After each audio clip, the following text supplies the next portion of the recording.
दोस्तों नमस्कार, जय भीम, नमो बुधाय। और आज हम मृत्यु बोझ के जागरूकता के हेतु संबंध में हम बात करेंगे। साथियों, मैं इस वीडियो के माध्यम से सभी से अपील करूंगा, निवेदन करूंगा कि ये मृत्यु बोझ एक सामाजिक जो कुप्रथा है, जो हजारों साल से ये हमारे समुदाय में जो फैली है, इसके बारे में हमें सोचना जरूरी है। क्योंकि इसकी गहराई में अगर जाते हैं, मैंने मेरे जीवन का निष्कर्ष निकाला है, गहराई तक गया तो मुझे लगा कि इस मृत्यु बोझ के, आर्थिक बोझ के कारण गरीब परिवार के जो लोग हैं बहुत दबते चले जा रहे हैं। और आज ये मृत्यु बोझ एक ऐसी परंपरा बन गई है कि किसी व्यक्ति के पास पैसा हो या किसी व्यक्ति के पास पैसा नहीं हो, उसको ये कार्यक्रम मरने के, अपने परिवार में किसी व्यक्ति के मृत्यु हो जाने के बाद में उसको करना ही पड़ता है। आज ग्रामीण क्षेत्र में अगर बात की जाए, काफी गांव में घूमना हो रहा है, प्रोग्रामिंग कर रहे हैं लगातार हम, तो ये मृत्यु बोझ की एक ऐसी परंपरा है। और एक गरीब परिवार इतना पिसता चला जा रहा है इससे, इसके नुकसान देखिए। जिस घर में किसी की मृत्यु हो जाती है तो उसको मृत्यु भोज कार्यक्रम में गंगा प्रसादी ब्रह्म भोज के नाम से करते हैं, कोई सीसी पूजन के नाम से करते हैं, कोई गोराड़ी के नाम से करते हैं, अन्यथा अलग अलग नामों से मृत्यु भोज कार्यक्रम आयोजित करने के अलग अलग नाम लोगों ने इसको पहल बना रखी है। कि कोई मर गया है तो उसको कह दिया गंगा प्रसादी है। अरे मरने के बाद में अगर कोई भी, किसी भी घर में अगर मृत्यु के संबंध में अगर कोई भी भोज आयोजित होता है तो वो मृत्यु भोज ही है। तो साथियों, अब एक किसी से उस परिवार में आर्थिक बोझ पड़ा, उसको 2 से 3 लाख रुपए तक, लोगों तक, और ज्यादा लोग इसमें 2-2, 3-3, 5-5 लाख रुपए तक इसमें पैसे लगा देते हैं। वो खुद परिवार परेशान हो गया। अब उसके रिश्तेदार, अब जैसे किसी की मृत्यु हुई तो उसके रिश्तेदार भी परेशान हो जाते हैं कि उसको मायरा पेरावनी वगैरह लाते हैं। और ऐसे ऐसे स्थिति हो जाती है कि जहां बड़ा परिवार होता है और मायरे आते हैं ना, तो वो एक दूसरे को देखकर, एक दूसरे से बढ़कर वो मायरा भरने की कोशिश करते हैं, चाहे उस परिवार की स्थिति हो या नहीं हो। तो वो मृतक परिवार भी परेशान और उसके रिश्तेदार भी इस मृत्यु के बोझ से, उसके मायरा पेरावनी से वो परेशान हो जाते हैं। तो उससे जो सही दिशा में बच्चों के पढ़ाई लिखाई में, शिक्षा में वो पैसा लगना चाहिए, वो पैसा ऐसे चीजों में हम लगा सकते हैं।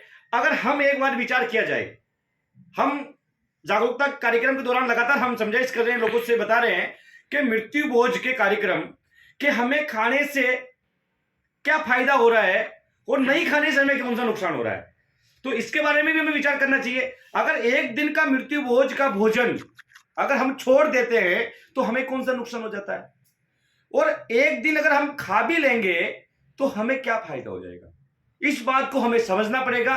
अगर ये एक परंपरा बन चुकी है, आज ग्रामीण क्षेत्र में जगह जगह में मृत्यु बोझ, जहां लोगों में, परिवार में की मृत्यु हो रही हो, तो मैंने समझा इसकी भी बहुत प्रयास मैंने लगातार किया जा रहा है।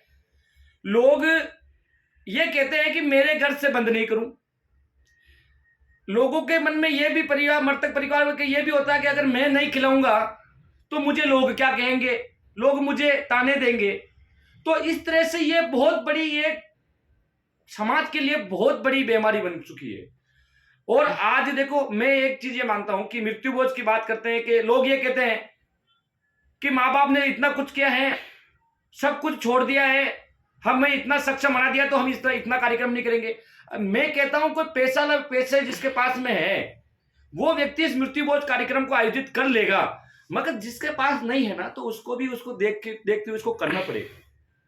साथियों, ये बात हमें समझनी पड़ेगी। आज हमारे समुदाय वर्ग के जो लोग हैं, हर व्यक्ति सक्षम नहीं है। आज मजदूरी, बेलदारी करने वाला व्यक्ति जो अपना पारिवारिक जीवन भी बड़ी मुश्किल से चला पा रहा है, अगर उसके घर में या उसके रिश्तेदार में किसी की मृत्यु हो जाती है तो उसको मारे ले गए, तो वो उसको 1,50,000 से वो गया और उसको वो 1,50,000 रुपये बचाने के लिए उसको ब्याज भरना पड़ेगा, उसके पास में वो खुद परेशान हो गया, मृतक परिवार खुद परेशान हो गया। तो साथियों इसको हमें समझना पड़ेगा, ये बहुत इस गहराई से हमें जाना पड़ेगा और हमें हमारे समुदाय वर्ग के लोगों का दर्द समझना पड़ेगा, क्योंकि मृत्यु भोज हम लगातार जो पहल कर रहे हैं मृत्यु भोज बंद करवाने के लिए, और जो डिस्ट्रिक्ट वाइज जो भी कलेक्टर है, डीएम की आईडी पे भी हम मृत्यु भोज की शिकायत अपलोड कर सकते हैं। और हाँ, मैं मानता हूं कि लगातार जो मृत्यु भोज की जो शिकायत अपडेट करी है और काफी लगभग मृत्यु भोज हमने बंद करवाए हैं। हाँ, सामाजिक विरोध का सामना करना पड़ा है, मैं ये भी कह रहा हूं, मगर लोग तरह तरह से लोग प्रेशराइज करते हैं, कॉल करके धमकाते हैं, वो सारी बातें हैं जो मैं नहीं कह सकता आपके सामने। मगर हम आज लोग, जिससे मैं सभी से मैं ये माफी भी चाहूंगा कि जो मृत्यु भोज कार्यक्रम आयोजित के लिए जो शिकायत दे रहे हैं उसके लिए कोई व्यक्ति को नाराजगी भी है तो उसके लिए भी मैं क्षमा याचना चाहता हूं कि मैं मेरे लिए नहीं कर रहा हूं। इस बात को समझना पड़ेगा, इस बात को हमें समझना पड़ेगा कि हम अपने समुदाय वर्ग के भले के लिए कर रहे हैं। हमें हमारा कोई पर्सनली इसमें कोई फायदा नहीं है। हम अपने समुदाय वर्ग के लिए पहल कर रखी है कि मृत्यु भोज को सख्त नियम से बंद करवाना है, और ये आपसे वादा करते हैं, इस वीडियो के माध्यम से आपसे मैं वादा करता हूं कि अपने संबंधित क्षेत्र में कहीं भी मृत्यु भोज कार्यक्रम आयोजित होता है पूरे राजस्थान में, तो आप हमें सूचित करें, हम मृत्यु भोज को बंद करवाएंगे और सख्त नियम के साथ बंद करवाएंगे साथियों। मगर हमें सबको मिलकर इसके प्रति आवाज उठानी पड़ेगी। आज हर क्षेत्र में लोग इसकी आवाज नहीं उठा पा रहे हैं, क्योंकि इसलिए नहीं उठा पा रहे कि वहां समझे इस तरह की कोई घटना, इस तरह की कोई शिकायत पहले हुई नहीं, तो लोग लगातार इस मृत्यु भोज कार्यक्रम को आयोजित कर रहे हैं। तो साथियों, मैं लास्ट में आपको यही कहना चाहूंगा कि हम सब मिलकर के जीवन में आज तक बहुत सारी सामाजिक कुप्रथाएं रही, उसका अंत हुआ है, तो आज ये मृत्यु भोज भी एक सामाजिक कुप्रथा है, इसको भी हमें सब मिलकर बंद करना पड़ेगा साथियों, सब मिलकर बंद करना पड़ेगा।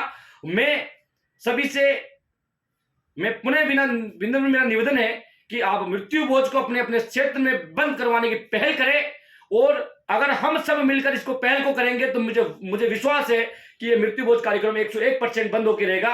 और 2023 में हम सब मिलकर जहां भी मृत्यु भोज कार्यक्रम आयोजित होता है उसको सख्त नियम से बंद करवाने की कोशिश कीजिए। मैं आने वाले समय में लोग आपका विरोध करेंगे, मगर आने वाले समय में लोग आपको याद करेंगे कि उन लोगों ने हमारे क्षेत्र में मृत्यु भोज कार्यक्रम को बंद करवाया है। साथियों, इतना ही कह के मेरे व्यक्तियों को विराम दूंगा। अंबेडकर जागरूकता मिशन संस्थान में आप सभी साथियों का बहुत बहुत स्वागत, अभिनंदन। जय भीम, नमो बुद्धाय।